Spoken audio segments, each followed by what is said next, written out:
Ontem tivemos matéria no Fantástico, né, onde foi até ao mesmo tempo que a gente estava perdendo para o Mirassol, né, em um canal na Record 2-0 Mirassol, no outro exposição política, e depois acabou 3-0 o jogo. Mas a gente teve alguns pontos ali, e aí teve um ponto que foi central para mim nessa matéria, que foi foram as aspas aí dos advogados, né, que estão em cima do caso pelo lado do clube / Júlio Casares. A defesa do Casares, ela justificou o movimento de R$ 1,5 milhão em dinheiro na conta dele, né, que tinha uma conta ligada a ele e a Mara Casares, que a gente trouxe detalhes ali, mais de 100 boletos pagos em nome da Mara. A defesa do Júlio disse que o Júlio, cara, ganhava dinheiro em espécie, ganhava dinheiro físico, então, em espécie, obviamente, de outros empregos. Ele foi executivo na SBT e na Record, né? Então, que ele ganhava em outros empregos e que, cara, ele guardava esse dinheiro em casa. Esse é o argumento da defesa, né? Ele guardava esse dinheiro em casa e aí ele foi colocando na conta para movimentar a sua conta, tudo mais.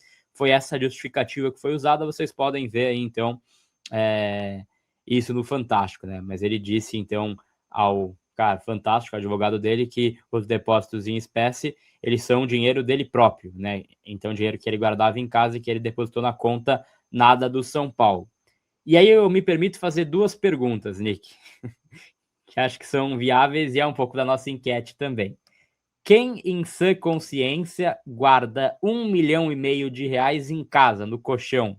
Alguém tem que dar uma consultoria financeira, né, para o nosso amigo Júlio Casares aí, porque esse dinheiro poderia estar rendendo uma boa nota para ele, né? Ele ganha R$ 20 mil, né? 20 e pouco mil reais aí como, cara, no cargo que ele exerce, presidente do São Paulo, ele poderia estar ganhando mais, hein? Fica essa dica aí com esse dinheiro em espécie. E aí tem duas perguntas em cima disso também. Na reportagem do UOL, que é o que foi, né, dito pelo relatório do COAF, tem um dia que ele depositou um pouco menos ali do valor limite para que o COAF notifique o banco automaticamente de movimento suspeito, que é o valor em R$ 50 mil. Ele depositou R$ 49.500 em espécie. Esse dinheiro, ele afirma que ele é legal, que não tem nenhuma ilicitude. Então, por que ele fez um valor justamente abaixo dessa linha do COAF? E aí eu tenho uma segunda pergunta. Tem também nesse relatório o fato de que ele foi depositado no banco 12 vezes em um mesmo dia. Eu não vou no banco 12 vezes no dia, Nick. Acho que uma tá o bastante, né? Às vezes tá a pé e o dinheiro físico não dá, né? Mas, pô, tá de carro ali, coloca no banco de trás e vai pro banco. Eu pelo menos, assim, penso dessa forma, né? E aí tem essa enquete pra galera votar, que é: você com 1,5 milhão na conta, o que você faria? E aí o chat ali, 23% dos amigos, que estão sacaneando certamente, falaram que deixariam no colchão, né? Então, fica aí como uma consultoria jurídica também. Esse argumento me deixou extremamente pensativo, Nick, em relação a esse movimento. Aí ele tem que também comprovar, porque pode implicar, você guardar dinheiro no colchão, pode implicar como renda não declarada, talvez, ele está pagando imposto em cima desse valor, pode implicar em uma outra situação. Ficaria menos grave para ele, talvez, caso fosse essa situação mesmo, né? Ele ganhou esse dinheiro do SBT, da Record, ele foi guardando em casa, e aí um belo dia ele falou, pô, tô precisando colocar dinheiro na conta aqui, vou no banco e vou colocar hoje R$ 5 mil, aí amanhã eu tô mais de boa na parte da tarde, eu vou colocar 2, aí na quarta-feira eu vou colocar 3, e na quinta eu vou colocar 2 de novo, aí um dia eu vou colocar 40, no outro eu vou colocar 1, aí eu volto para casa, pego mais 1.000, coloco 1.000, aí volto para casa, coloco mais 1.000 e faço isso 12 vezes no dia. Isso pode ter acontecido. É o que a defesa dele alega. Agora, eu acho, não sei, eu tenho alguns pensamentos aí em relação a isso, queria a sua opinião. Cara, acho que você já resumiu perfeitamente, assim, obviamente que não dava para esperar que o advogado de defesa fosse chegar lá e falar alguma coisa muito diferente disso, ele vai defender mesmo e tentar criar uma tese. Agora, é muito fantasioso, exatamente isso que você falou, cara. Primeiro que, assim, vamos pegar da origem da tese, né? O Casares ganhou isso como publicitário ou funcionário de outras emissoras, de outras empresas. Cara, uma empresa desse tamanho, das quais ele trabalhou, né, SBT, Record ou qualquer outra do tipo, por regras de governança, de compliance, o que quer que seja, não faz pagamento em espécie para os funcionários. Isso não existe, né? Hoje em dia isso não existe, as coisas são todas declaradas, etc. e tal. Ainda que isso tivesse ocorrido, o que eu acho extremamente improvável, o cara guardar esse dinheiro num colchão ou guardar em casa, e aí ele entra no São Paulo em 2021, ele espera 2 anos para começar a fazer depósitos na conta dele. Então, quer dizer, num cenário em que a Selic, mesmo nos investimentos nas aplicações mais conservadoras, paga um valor razoável para o investidor, né? Então, aí é o que você falou. Então, quer dizer, se eu tenho uma origem lícita desse dinheiro e ele estava guardado na minha casa, por que eu não fui lá e depositei tudo de uma vez, então? Se eu tenho como comprovar de onde ele veio?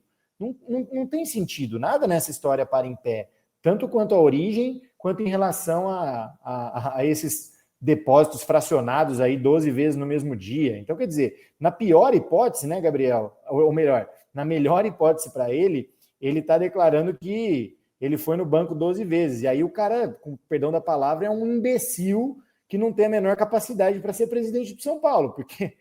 Então, beleza, vou acreditar na tese dele de que ele não fez nada de ilícito, mas um cara que vai 12 vezes no mesmo dia no banco, ou que manda alguém ir para ele 12 vezes, ele não tem capacidade mental, desculpa a palavra, de ser presidente de São Paulo, porque o que foi? Ele esqueceu um envelopinho dentro do carro e foi lá colocar de novo? Então, cara, tem uma conta até do Alex Brecht, né, que ele fez o post, que tem aí o quanto isso seria em notas, né? Então, é para você ver que são muitas notas ali em cima do que seria esse pagamento em espécie, né? Então não é fácil também levar no carro, né, Nick? Não é, imagina.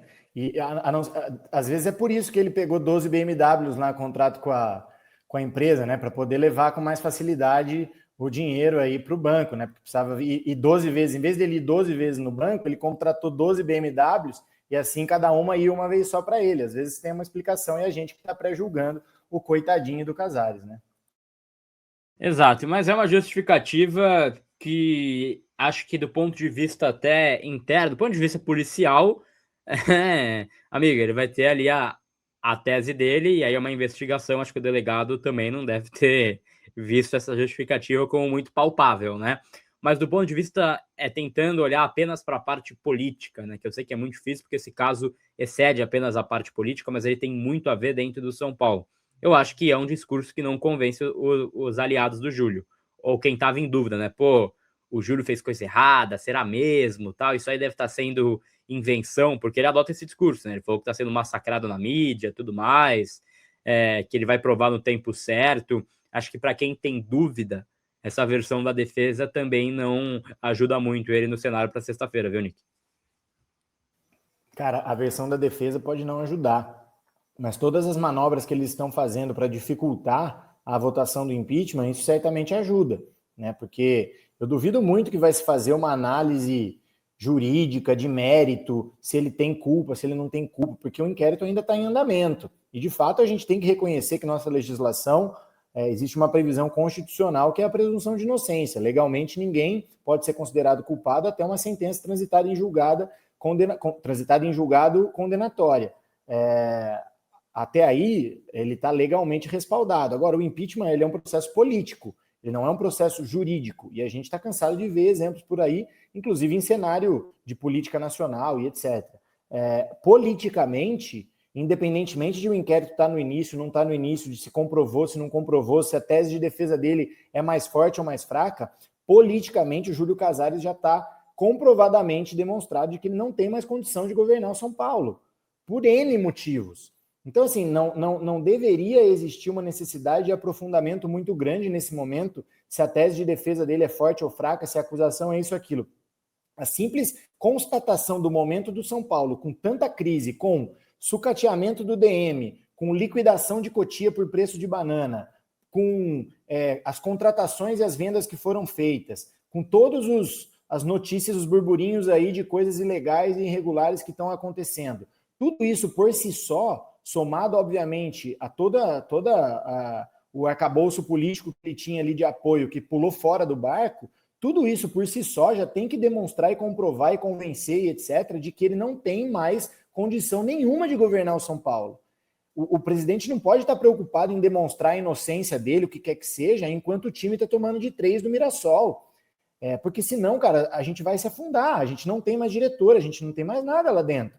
Então é o Casares tentando comprovar que ele fez o que não fez e o Rui Costa tentando contratar e vender o Marcos Antônio, etc.